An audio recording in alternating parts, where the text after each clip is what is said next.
सर्दियों के अंदर आपने अपनी स्किन का ख्याल कैसे रखना है, बड़ा ज़रूरी होता है। और उसके लिए आपको पता है कि स्किन रिलेटेड इश्यूज बहुत ज़्यादा ट्रिगर होते हैं। बहुत सारे लोगों को ड्राइनेस है, बहुत सारी ऐसी चीज़ें हैं जो आपकी सर्दियों में स्किन को डल कर देती है। तो आप अपनी स्किन को फ्रेश कैसे रखना है, सर्दियों में इसका ख्याल कैसे रखना है। डॉक्टर अरीज खालिद हमारे साथ मौजूद हैं, कॉस्मेटोलॉजिस्ट हैं, उनको खुशामदीद कहते हैं। अस्सलाम वालेकुम। वालेकुम अस्सलाम। कैसी हैं आप? अल्हम्दुलिल्लाह। Doctor Areej, skin related issues सर्दियों में बहुत ट्रिगर होते हैं बहुत सारे लोगों के। विंटर्स में तो हम जब भी बात करते हैं कि वेदर चेंज हो रहा होता है, ड्राइनेस और ये चीज़ें तो बड़ी कॉमन है। मैं चाहूँगी सबसे पहले तो जो मसाइल आप एज अ डॉक्टर समझती हैं कि विंटर्स में बहुत ट्रिगर होते हैं, उनको पॉइंट आउट कीजिएगा। सबसे पहले हर पेशेंट जो भी आता है उसका एक ही होता है कि जी हमारे बहुत फेस ड्राई हो रहा है, स्ट्रेच हो रहा है, फ्लेकी हो रहा है, हम जितना मर्जी मॉइस्चराइज़र लगा रहे हैं लेकिन ये कि वो ड्राइनेस नहीं जा रही है।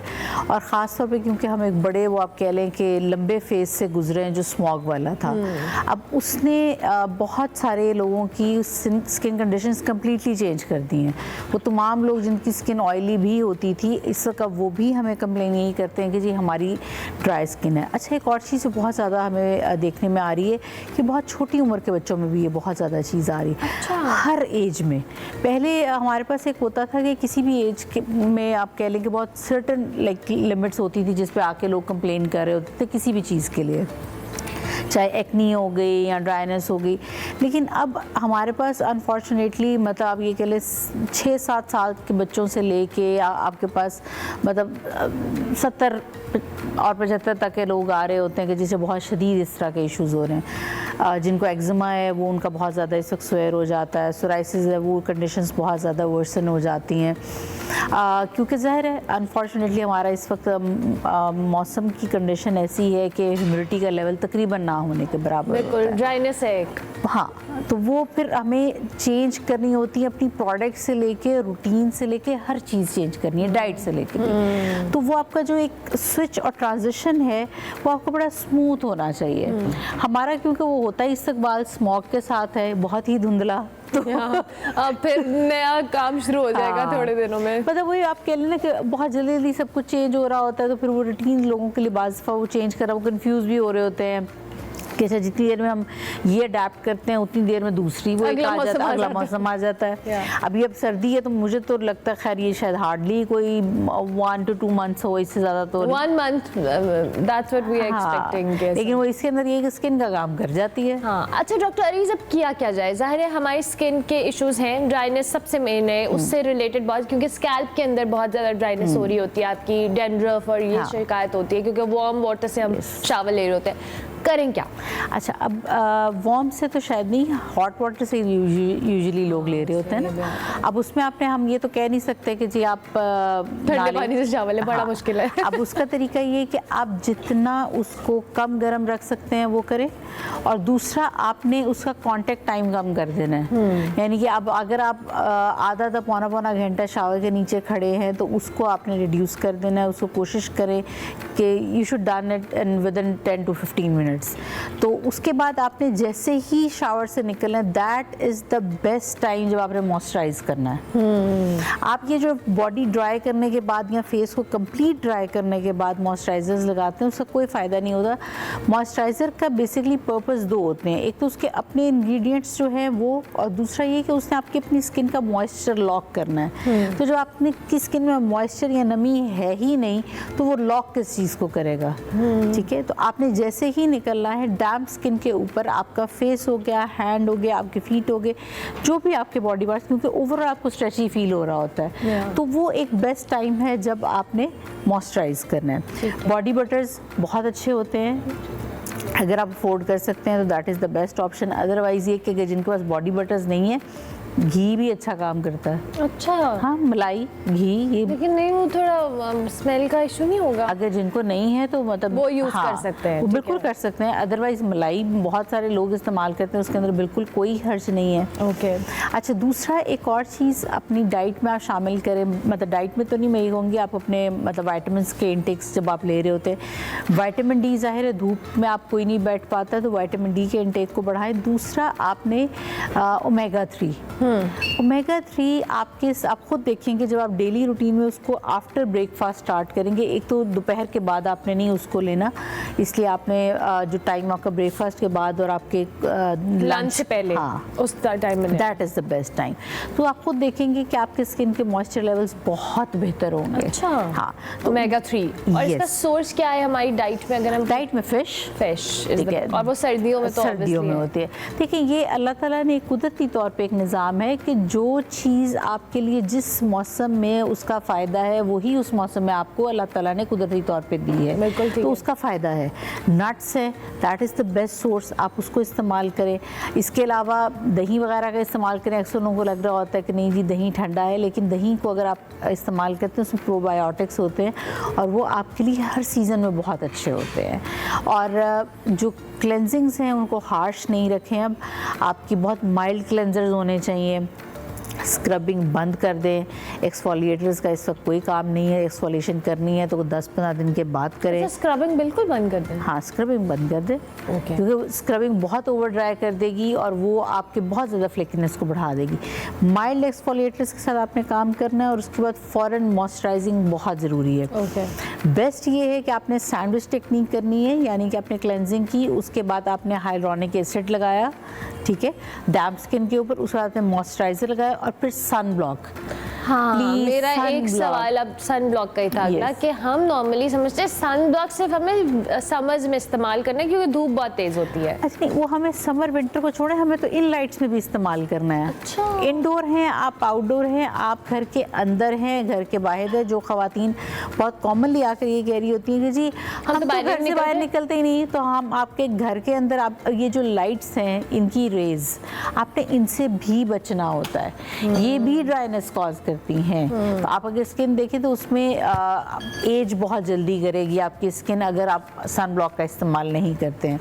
सन स्पॉट्स के साथ बहुत ज़्यादा लोग आ रहे हैं, ख़वातीन अक्सर आके हमें कहती हैं जी ब्राउन हमारे चेहरे पे स्पॉट्स पड़ रहे हैं। इससे सन ब्लॉक की आदत अपने बच्चों से डालें। आप उसमें अगर अब 40 साल की उम्र में आदत बनाने की कोशिश करेंगे तो मुश्किल हो जाएगी, तो इसलिए जो यंग है वो शुरू जब भी, it's never too late, sun block must है टू ऑल एक्सपोज पार्ट्स। ये भी नहीं कि सिर्फ मुंह, हाथ पाँव जो भी आपके जो भी आपके एक्सपोज पार्ट्स हैं उन सब पे सन ब्लॉक आपने लगाना है। इम्पोर्टेंट। अच्छा डॉक्टर अरीज, हमारे यहाँ सिर्फ ख़वातीन समझती हैं कि उनको मॉइस्चराइज़र की ज़रूरत है, सन ब्लॉक की ज़रूरत है, या इन सारी चीज़ों की मर्द हजरात भी तो बाहर जाते हैं, उनको भी सन ब्लॉक की ज़रूरत है, उनको भी मॉइस्चराइज़र लगाना है, लेकिन दे डोंट? नहीं, पता नहीं वो कौन से ज़माने के मर्द अभी भी है, ट्रस्ट मी। हमारे क्लिनिक में जितनी तादाद ख़वातीन की है उतनी ही मर्दों की है। इतने कॉन्शियस हो गए? हाँ, बहुत ज़्यादा, बहुत ज़्यादा, बिल्कुल इक्वल। आप ये कहें हमें नंबर ऑफ पेशेंट्स जितने फीमेल्स में होते हैं, यंग बच्चे बहुत ज़्यादा कंसर्न है। अभी को एजुकेशन में पढ़ने वाले बच्चे हैं मतलब आप जाने दें उनकी प्रोफाइल। अच्छा नहीं, वैसे मैं अपने इर्द गिर्द देखती हूँ mostly people are not even interested. वो कहते हैं अच्छा बस मॉइस्चराइजर दे दें या ये लगा लेंगे। सन ब्लॉक का तो कॉन्सेप्ट आदमियों में अभी भी मुझे लगता है बहुत कम है। नहीं, वैसे खैर अब मुझे लग रहा है ओवरऑल बेहतर होना शुरू हो गया, क्योंकि शायद अब ये कि बात होने लग गई है।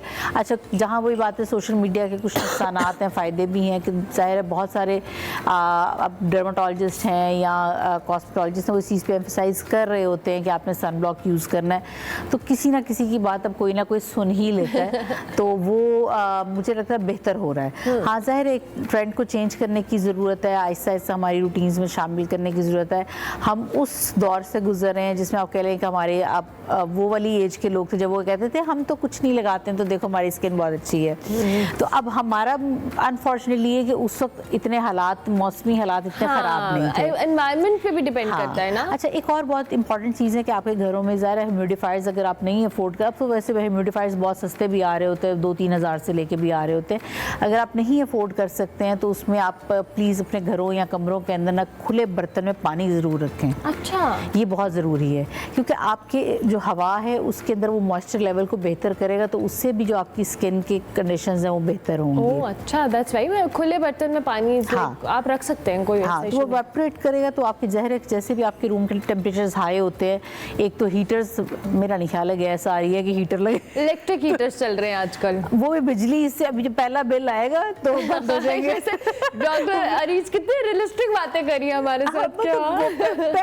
पहला बिल आने पे बहुत सब हम हीटर सबको बंद हो गर्मी जाएंगे लगेगी जी। और फिर सबके बंद हो जाएंगे, ये सर्दी ठीक है। क्या हम बर्दाश्त कर लेंगे।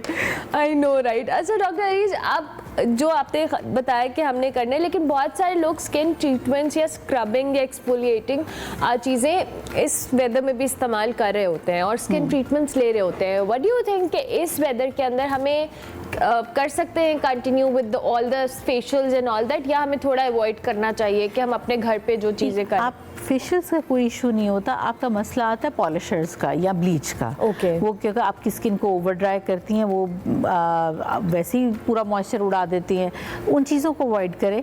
फेशियल्स में कोई हर्ज नहीं है, ओवर स्टीमिंग नहीं करनी है आपने, स्टीम आपकी स्किन को ड्राई कर देगी। इसी तरह आपने जिस तरह बताया हार्ड स्क्रब्स इस्तेमाल नहीं कर रहे आप, मास्क जो है वो ऑयल बेस्ड या क्रीमी मास्क का इस्तेमाल करेंगे, वो आप पील ऑफ मास्क नहीं इस्तेमाल करेंगे। और अगर आप मतलब if you can afford it तो hydra facial is the best to have it, क्योंकि दैट मीन्स हाइड्रेशन। लेकिन जनरली जहाँ पर हाइड्रा फेशियल सही मानों में हो रहा है, हाँ, अगर ये आप बड़ा पॉलिशर ज़रूरी के है। साथ दे रहे हैं प्लीज़ वो और पता है ये जो है, हर जगह पे आपको सैलून में भी हाइड्रा फेशियल मिल रहा है, आपको एक एस्थेटिक वाले के पास भी मिल रहा है, आपको किसी के पास भी मिल रहा है। प्लीज़ अवॉइड करें ऐसी जगहों से, क्योंकि अभी मैंने अपनी एक फ्रेंड सर्कल में I had the worst experience. मैंने खातून को देखा कि वो किसी सैलून से करा के आई थी हाइड्रा। मतलब सैलून वालों को सिर्फ वो फेशियल्स पता है जो कि वो हाथ से कर सकते हैं। देखिए अब बात ये है कि ये आपका प्रोफाइल है, Yeah. ठीक है, अगर आप उसके पास जा रहे हैं तो वो आपको घर से तो लेने आ नहीं रहे, Yeah. तो ये आपको पता होना Research चाहिए। करके जाएं ना। हाँ, आपको पता होना चाहिए कि आपने किसके पास जाना है ना। आप किसी भी फर्ज करें कोई प्रोडक्ट भी आपने लेनी होती है तो आमतौर पे अब ये होता है कि सीरम्स के बारे में आप देख लें, लोग कितना सर्च कर रहे होते हैं, लेकिन अपने मुंह उठा के किसी के भी आगे रख देते हैं। और ओवर द काउंटर मैंने देखे कुछ लोग समझ, उनको अक्सर लोगों को बहुत, एक ब्रांड है जो कि इंटरनेशनल ब्रांड है, उसके सीरम्स बहुत हार्श हैं और लोग ऐसे इस्तेमाल करें, they don't even consult a doctor कि भाई हमारे मुंह पे सही लगेगा भी कि नहीं। हमारे पास जिस वक्त लोग आते हैं तो वो पहली बात तो ये कि वो उन्होंने बताया हम ये तो इस्तेमाल कर रहे हैं, अब ठीक है, बताएं क्या कर रहे हैं। पहले ही बताते हैं और उसके बाद वो आके कहते हैं जी हम आपको बता रहे हैं कि ये कर दें। हाँ। ये एक जो चीज़ होती है वो अपना डायग्नोसिस खुद करके आए होते हैं, ठीक है, वो ट्रीटमेंट प्लान अपना खुद बनाकर आए होते हैं कि जी अब वो हमें ऑर्डर देते हैं कि ये कर देते। तो मैं तो फिर अक्सर यही कहती हूँ मशीन ले जाए, फिर आप कर खुद लें, मतलब इतने टैलेंटेड तो आप हैं तो बाकी का भी कर लें, मेरी क्या जरूरत है। कितना फ्रस्ट्रेटिंग है डॉक्टर होना भी। आई कैन इमेजिन कि आप क्या ही कर सकते हैं। एक बंदा आ रहा है कह रहे मैंने सब कर लिया, अब आप बताएं क्या करना है। अब अच्छा दूसरा retinols please please please please इस मौसम में बंद कर दें। जो रेटिनॉल? यस बिल्कुल बंद कर दें रेटिनॉल। तो जिससे पूछो वो रेटिनॉल की उसकी नाइट केयर या स्किन के रूटीन में है। रेटिनॉल आपकी उसका भी पीलिंग इफेक्ट है ना, ठीक है, तो उसको आपने बंद कर देना है। आपने जो इस मौसम में आप सीरम्स लगा सकते हैं, हाइलोनिक एसिड है, बेस्ट है, वो लगाएं, दिन में 10 दफ़ा भी लगाएं, 20 दफ़ा भी लगाएं, उसका कोई मसला नहीं। बहुत दिल कर रहा है बस नहा लें उससे ना। विटामिन सी लगा लें, हाइलोनिक एसिड लगा लें, इसके अलावा बाकी चीजें बंद कर दें। ठीक हो गया। Thank you very much doctor Areej.